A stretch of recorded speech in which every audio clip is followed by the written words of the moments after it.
The medical bay was quiet except for the soft humming of machines. Blue lights blinked slowly on the walls. In the center of the room, a large glass tank held something that looked like a giant insect. The creature floated in green liquid, its body covered in bandages, wires connected to its head and chest. Dr. Yuki walked into the room carrying a data pad. She was a small woman with short black hair and tired eyes. Behind her came Commander Teiho, a tall man in a dark blue uniform. His face was serious as he looked at the creature in the tank. "How long has it been awake?" Teiho asked. 3 days, Yuki replied, but it won't talk. Every time we try to communicate, it starts shaking. The creature in the tank was called Vexstar. It belonged to a species called the Rilani. They looked like giant ants that could walk on 2 legs. Vexstar had 4 arms, large black eyes, and a hard shell covering its body. Most of that shell was now cracked and broken. Teiho stared at the alien. 6 months ago, 50,000 Rilani ships had come to attack Earth. They had weapons that could destroy planets. They had armor that could stop nuclear bombs. They had conquered 17 different worlds without losing a single battle. Now only this one creature was left alive. "I don't understand it," Teiho said. "How does an entire invasion fleet just disappear? Where are the other survivors? Where are the wreckage fields?" Yuki checked her data pad. "According to our scans, this one was found drifting in a damaged escape pod near Jupiter. The pod's life support was almost dead. It had been floating out there for months. And it's the only one? The only one we've found. Our deep space sensors haven't detected any other Rilani ships or signals. It's like the rest of their fleet just vanished." Teiho walked closer to the tank. Vexstar's large black eyes followed his movement. The alien's body trembled slightly. "Can it understand us?" Teiho asked. "Yes, we installed a translation device in its brain while it was unconscious. It can hear everything we say and we can understand it when it speaks." "Then why won't it talk?" Yuki sighed. "Trauma. Something happened to its fleet that was so terrible it can barely function. Every time we mention the word human or Earth, it goes into what looks like a panic attack." This puzzled both humans. The Rilani were known across the galaxy as fierce warriors. They had built an empire by conquering other species. They were supposed to be fearless. Yet this one seemed more afraid than any creature they had ever seen. "We need information," Teiho said. "If there are more Rilani fleets coming, we need to know about them. We need to understand what weapons they have, what their plans are." "I know," Yuki replied, "but pushing too hard might break its mind completely. We need to be careful." She walked to a control panel and pressed several buttons. The green liquid in the tank began to drain away. Mechanical arms reached in and gently lifted Vexstar out, placing it on a soft table. The alien was awake but said nothing. It stared at the ceiling with its large black eyes. Its forearms were folded across its chest and its breathing was fast and shallow. "Hello, Vexstar," Yuki said softly. "My name is Dr. Yuki. This is Commander Teiho. We want to help you." Vexstar turned its head toward them. When it spoke, its voice came through speakers in the wall. The translation device made it sound mechanical and strange. "You are human," it said. "Yes, we are," Yuki replied. "You're safe now. No one is going to hurt you." Vexstar's body began to shake. "Safe? No place is safe." "Not from them. Not from what they can do." Teiho stepped forward. "What who can do? Are you talking about humans?" The shaking got worse. Vexstar tried to sit up but fell back down. "You don't know. You don't understand what you are." "What do you mean?" Yuki asked gently. "The fleet. 50,000 ships, the pride of the Rilani Empire. Gone, all gone." Vexstar's voice became quieter. "I am the only one who saw. The only one who lived. The only one who knows the truth." Teiho's patience was running thin. "What truth? What happened to your fleet?" Vexstar looked directly at him. For a moment, the fear in its eyes was replaced by something else, something like pity. "You happened," it said. "Humans happened. And now I understand why the old races warn their children about monsters in the dark." Yuki and Teiho looked at each other. Neither understood what the alien meant. "Vexstar," Yuki said carefully, "can you tell us what happened when your fleet reached Earth?" The alien was quiet for a long time. Its breathing slowly returned to normal. When it finally spoke again, its voice was barely a whisper. "We thought you were weak. We thought you were just another primitive species. We had studied your wars, your weapons, your technology. Everything told us you would surrender quickly. But we didn't surrender," Teiho said. "No," Vexstar replied. "You did something much worse. You showed us what real monsters look like." Yuki adjusted the neural interface attached to Vexstar's head. This device will help you remember without causing too much pain. Can you try to tell us what happened? Vextar closed its eyes. I will try, but you must understand what I'm about to tell you will change how you see your own species forever. The room became very quiet. Outside the windows, Earth hung in space like a blue and white marble. It looked peaceful and beautiful. It was hard to imagine that this small planet had somehow destroyed an entire invasion fleet. Vextar opened its eyes and began to speak. It started when we entered your solar system. War Master Kthandar was leading our fleet. He was the greatest military commander in Rilani history. He had never lost a battle. The alien paused as if gathering strength to continue. We followed standard procedure. We sent surrender demands. We expected immediate compliance. Instead, we received a message that changed everything. What did the message say? Yuki asked. Vextar looked at her with something that might have been sadness in its alien features. It said, "We decline. Prepare for consequences." Vextar's voice grew stronger as it continued the story. The neural interface helped it remember without too much pain, but the memory still made its body tremble. War Master Kthandar laughed when he heard your response, Vextar said. He had never heard such words from a species we were about to conquer. Usually they begged for mercy or tried to negotiate. Some offered to become our slaves if we spared their worlds. Dr. Yuki listened carefully, taking notes on her data pad. Commander Tejo stood with his arms crossed, his face showing no emotion. The War Master called a meeting of all ship commanders. Vextar continued. I was there as a communications officer. He showed us the scans of your solar system. Your technology was primitive compared to ours. Your largest ships were smaller than our smallest fighters. Vextar paused, its black eyes staring at something only it could see. Kthandar decided to make an example. He chose your largest space station, the one you called Terra Prime. It housed 50,000 humans. He wanted to show you the cost of refusing our demands.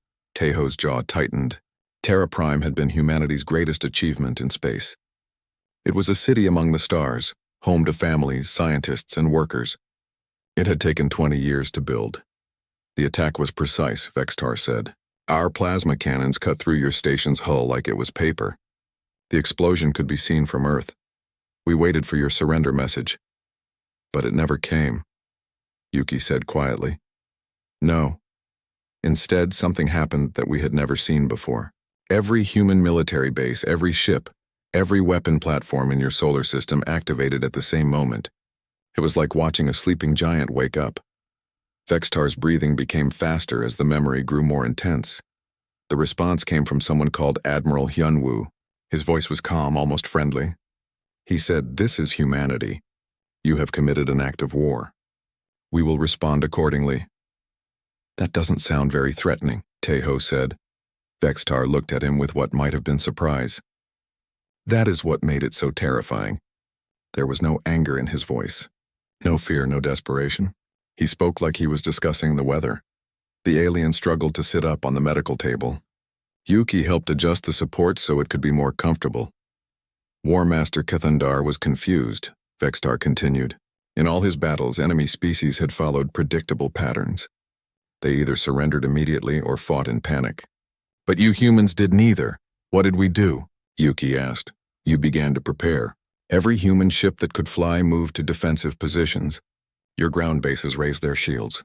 Your orbital platforms charged their weapons. But there was no chaos, no panic. It was like you had been planning for this day. Vexitar's forearms moved nervously as it spoke. The War Master ordered our scouts to gather more information about human military doctrine. What they found made no sense. You humans studied war differently than any other species. How so? Tejo asked. Most species fight to win with minimal losses. They retreat when defeat becomes likely. They surrender when the cost becomes too high. But human military history showed something else entirely. Vextar paused, seeming to search for the right words. Your species fights to make victory impossible for your enemies, even if it means losing everything yourselves. You have a word for it, Pyrrhic victory. Most species don't have such a word because they can't imagine choosing such a thing. Dr. Yuki felt a chill run down her spine. She was beginning to understand why this alien was so afraid. The War Master decided to test human resolve. Vextar continued. He sent a small force to attack one of your outer mining stations. It was defended by only 3 human ships. What happened? Tejo asked. The human commander was someone called Captain Minju. When our ships approached, she sent a message to her own fleet command. She said, "Enemy contact confirmed. Beginning harassment protocol 7 Alpha. Do not attempt rescue." Vextar's voice became quieter. Then she and her 2 escort ships attacked our force of 30 vessels. They knew they couldn't win. They knew they would die, but they fought anyway. They were buying time, Tejo said. No, Vextar replied. They were sending a message. Captain Minju's ship rammed one of our destroyers at full speed. The explosion took out 3 more of our ships. Her escorts used themselves as guided missiles against our formation. The alien's body shook as it remembered, but the worst part came after. As our survivors tried to regroup, more human ships appeared. Not to rescue their friends, they were already dead. They came to finish what Captain Minju had started. How many ships did you lose? Yuki asked. All of them. 30 Rilani warships destroyed by humans who treated their own lives like ammunition. And when it was over, Admiral Hyunwoo sent another message to our fleet. What did he say? Vextar looked directly at Commander Tejo. He said, Lesson 1 complete. Your forces have now learned that humans do not retreat. Lesson 2 will begin shortly. The medical bay fell silent except for the humming of machines. Yuki and Tejo were beginning to understand why an entire invasion fleet had disappeared. War Master Cathandar was angry. Vextar continued. He had lost 30 ships to what should have been a simple raid. He decided to show humans the true power of the Rilani Empire. What did he do? Tejo asked, though he was beginning to fear the answer. He ordered the entire fleet to attack Earth's moon. Your Luna base was heavily defended, but we had overwhelming numbers. 50,000 ships against maybe 1,000 human defenders. Vextar's voice became very quiet. The human commander on Luna was someone called Colonel Jun Seo. When he saw our fleet approaching, he sent a message to Earth. It was only 3 words, "See you tomorrow." What did that mean? Yuki asked. We didn't know then. But we learned. Oh, how we learned. Vextar closed its eyes as if trying to block out the memory. The battle for Luna lasted 18 hours. Colonel Jun Seo's forces fought for every corridor, every room, every air vent in their base. When we finally broke through their main defenses, we expected to find surrender or panic. The alien opened its eyes and looked at the 2 humans. Instead, we found that the entire base had been rigged to explode. Colonel Jun Seo and his remaining troops were waiting in the central command center. They were drinking something called coffee and playing cards. They were waiting to die, Tejo said. They were waiting to take as many of us with them as possible. When our troops entered the command center, Colonel Jun Seo smiled at them. Then he pressed a button. Vextar's whole body shuddered. The explosion destroyed half our invasion force. 10,000 ships gone in an instant. And as the shockwave faded, we received another message from Admiral Hyunwoo. What did it say this time? Yuki asked, though she was dreading the answer. It said, Lesson 2 complete. Your forces have now learned that humans do not surrender. Final lesson begins now. Vextar was quiet for several minutes. Dr. Yuki checked the neural interface to make sure it was still working properly. The alien's brain patterns showed extreme stress, but it seemed determined to continue the story. After losing half our fleet at Luna, War Master Cathandar called an emergency council. Vextar finally said. The surviving ship commanders were confused and angry. This was supposed to be an easy conquest. Instead, we were facing losses like we had never seen before. Commander Tejo leaned forward. What did your War Master decide to do? He wanted to retreat and call for reinforcements. But Admiral Zekthon, his second in command, convinced him to continue the attack. Zekthon said that retreating would make the Rilani Empire look weak to other species. Vextar's 4 arms moved nervously as it remembered. So we regrouped, our remaining 25,000 ships, and moved toward Earth itself. Cathandar planned to use orbital bombardment to break human resistance quickly. He thought that threatening your homeworld would make you surrender. He was wrong, Yuki said, very wrong. As our fleet approached Earth, we detected massive activity on the planet's surface. Your military bases were launching everything that could fly. Cargo ships, research vessels, even civilian transports were being fitted with weapons. Vextar paused, its black eyes reflecting the blue light from the medical equipment. But that wasn't the strangest part. The strangest part was the message we intercepted from Earth's military command. It was from General Hyunjun to all human forces in the solar system. What did the message say? Tejo asked. It said, all units, this is command. The enemy has chosen to threaten our home. Activate Protocol 0.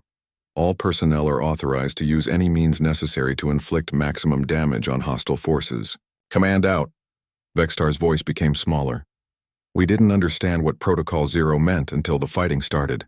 The first human ship we encountered was a cargo vessel called the Seoul Express. It was commanded by Captain So Young. A cargo ship?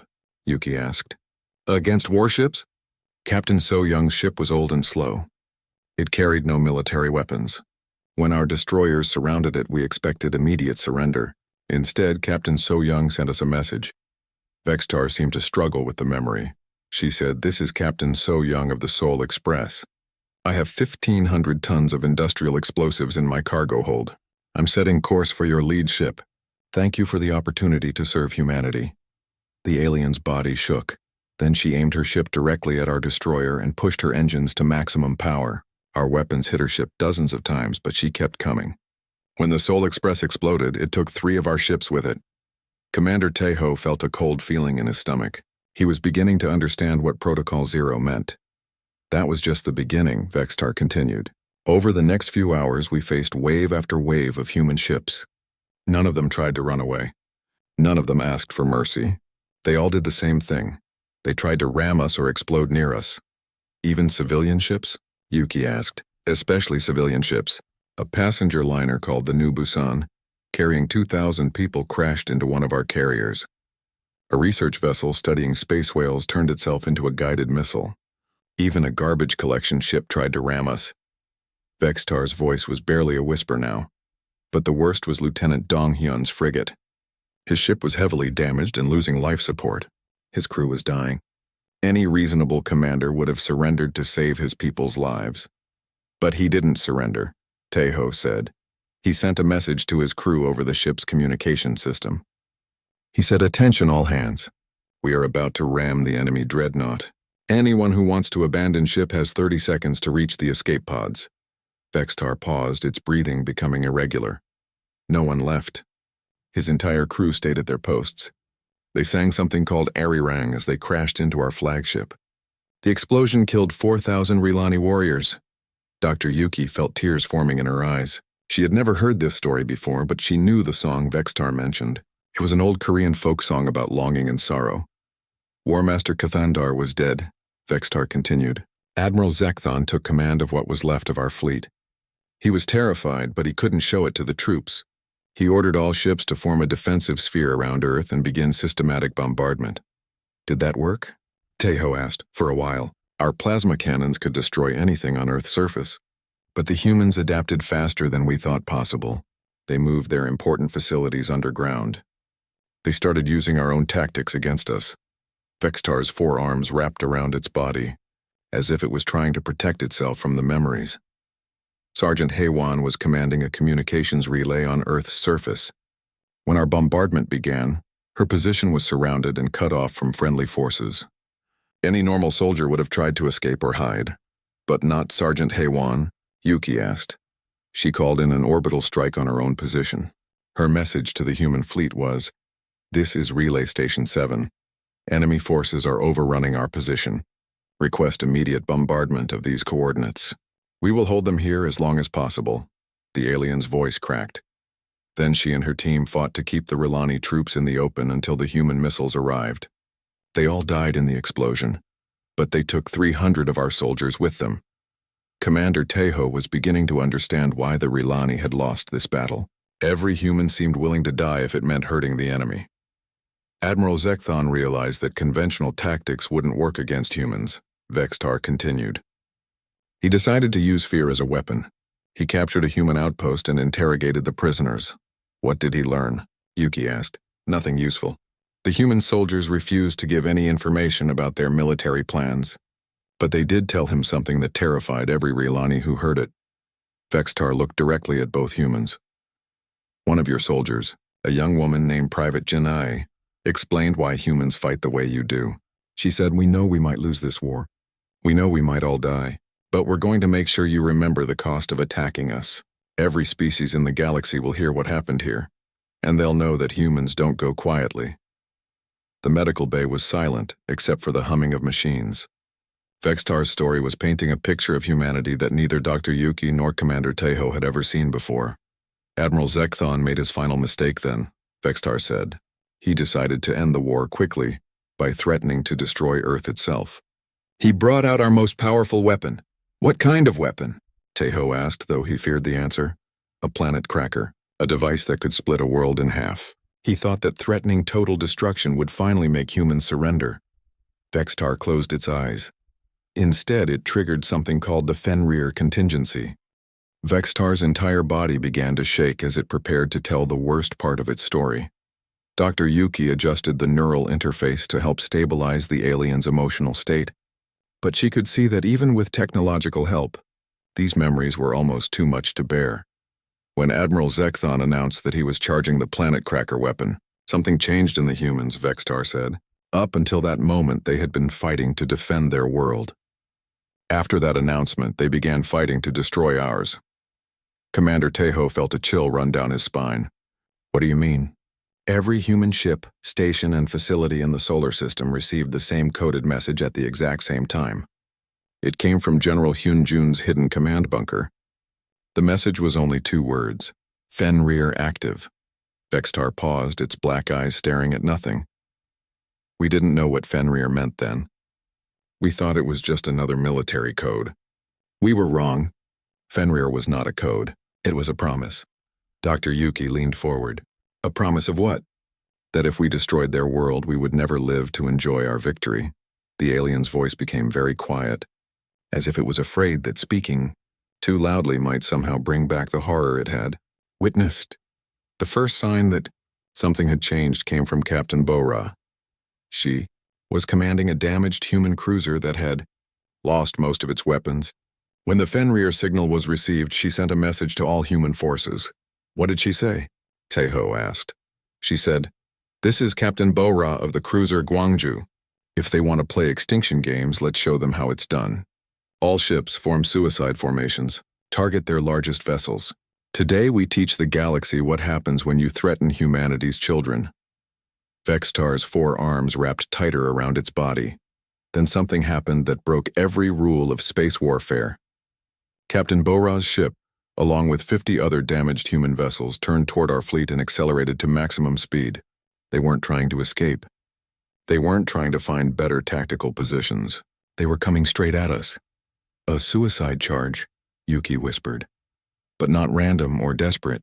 It was coordinated and planned.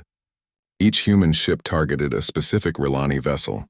They had studied our fleet composition and chosen their targets for maximum damage. Captain Bora herself aimed for Admiral Zekthon's command ship. Vextar's breathing became rapid and shallow. As they approached, the human crews were singing. We could hear it over the radio frequencies. 50 ships full of humans flying toward certain death, and they were singing together. What were they singing? Tejo asked. Something called Amazing Grace. I looked it up later. It's a song about finding peace in the face of death. They sang it as they died. The alien was quiet for a moment, lost in the terrible memory. Captain Bora's ship hit Admiral Zekthon's flagship at nearly the speed of light. The explosion was so bright it could be seen from Earth. 49 other human ships found their targets. In less than 10 minutes, we lost our entire command structure and most of our heavy ships. Dr. Yuki felt sick to her stomach. The image of 50 ships full of people choosing to die together was almost too horrible to imagine. But that was still just the beginning, Vextar continued. As our fleet tried to regroup, we discovered that the humans had been planning for this moment for a long time. Every piece of human infrastructure in the solar system had been converted into a weapon. What do you mean? Tejo asked. Dr. Hana was a civilian scientist working on a research station near Jupiter. When the Fenrir signal came, she activated a project she had been working on in secret. She used her station's experimental equipment to create an artificial black hole. Vextar's voice cracked with terror. She sent a message to our fleet before she activated it. She said, "This is Dr. Hana of the Galileo Research Station. I am a mother of 2 children on Earth. You threatened to kill my babies. Now you get to see what an angry mother can do with a physics degree." The alien stopped talking and just shook for several seconds. The black hole appeared in the middle of our formation. It consumed everything within 1,000 kilometers. Ships, debris, escape pods, everything just vanished. When it was over, A fifth of our remaining fleet was gone. Commander Tejo was beginning to understand the true scope of what had happened. The humans hadn't just fought back, they had turned their entire civilization into a weapon. Professor Wu Jin was even worse, Vextar continued. He was an archaeologist studying ancient Earth cultures. When Fenrir activated, he turned his research ship into a relativistic projectile. What's that? Yuki asked. He accelerated his ship to nearly the speed of light and aimed it at our fleet. At that speed, even a small ship becomes like a planet-killer weapon. Professor Wu Jin's message to us was, I spent my life studying how civilizations die. Now you get to experience it firsthand. Vextar's whole body convulsed as it remembered. His ship carved through our battle lines like they were made of paper. The kinetic energy was so massive that it destroyed everything it came near. Hundreds of ships, thousands of warriors, all killed by one old man and his flying library. The alien paused, gathering strength to continue. But the most terrifying part was Lieutenant Commander Sung Min. He was in charge of what the humans called contingency assets, hidden weapons scattered throughout the solar system.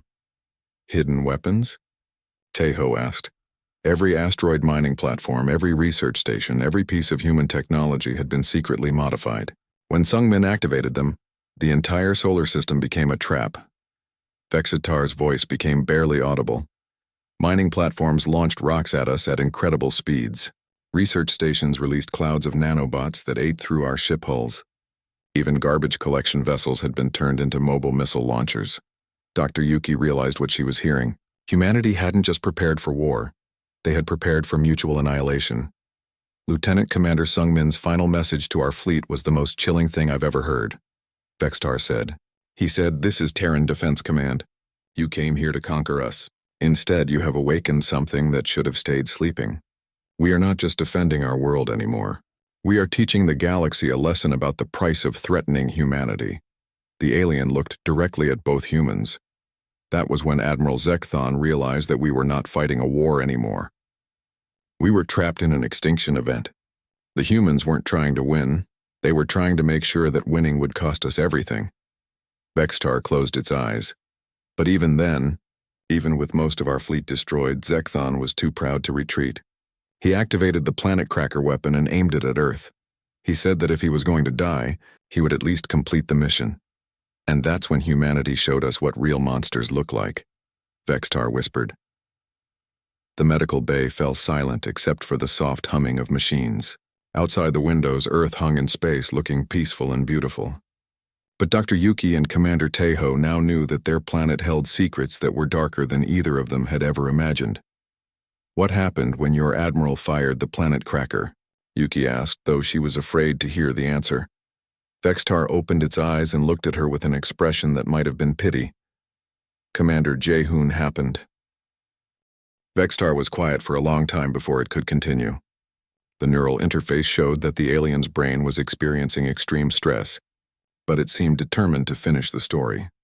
Dr. Yuki and Commander Tejo waited patiently, both dreading what they were about to hear. Commander Jaehoon was in charge of Earth's final defense protocol, Vextar finally said. When Admiral Zekthon began charging the planet cracker weapon, Jaehoon received authorization from the highest levels of human government. Authorization for what? Tejo asked. To turn Earth itself into a weapon.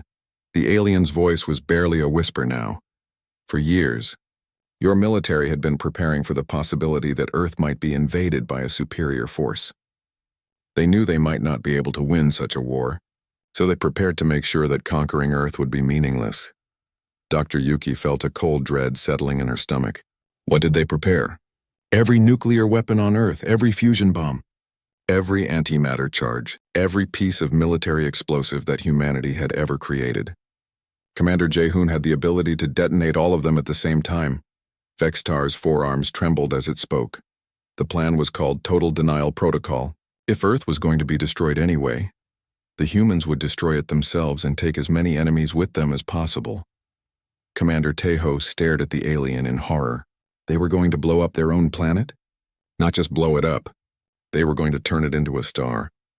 The amount of explosive power they had accumulated over the centuries was enough to create a fusion reaction that would destroy everything in the inner solar system. Vextar paused, its black eyes reflecting the blue light from the medical equipment. But first, Admiral Youngsuk sent one final message to our fleet. She was broadcasting from the last military bunker on Earth, deep underground near what you call Seoul. What did she say? Yuki asked, though she was terrified to hear the answer. She said, "This is Admiral Youngsuk of the Terran Defense Force. You came to our solar system to conquer us.